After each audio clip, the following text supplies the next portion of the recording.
காங்கிரஸ் கட்சியின் பொதுச் செயலாளர் ராகுல் காந்தியின் 40வது பிறந்த நாள் தமிழகம் முழுவதும் உள்ள காங்கிரஸ் கட்சியினரால் கோஷ்டியாக கொண்டாடப்பட்டது. சென்னை எழும்பூரில் உள்ள தாய் சேய் நல மருத்துவமனையில் ஜூன் 19ஆம் தேதி பிறந்த குழந்தைகளுக்கு தமிழக இளைஞர் காங்கிரஸ் சார்பில் தங்க மோதிரம் பரிசளிக்கப்பட்டது. மத்திய அமைச்சர் சிதம்பரத்தின் மகன் கார்த்திக் சிதம்பரம் மோதிரங்களை சூட்டினார்.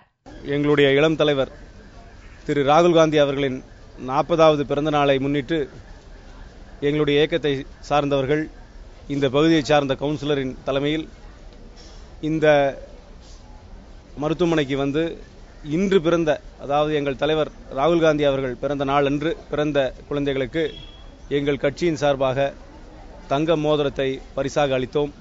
சென்னையில் பல்வேறு இடங்களில் ராகுல் பிறந்தநாள் விழா ஒவ்வொரு பிரிவு தலைவர்கள் தலைமையில் கோஷ்டி வாரியாக தனித்தனியாக கொண்டாடப்பட்டது.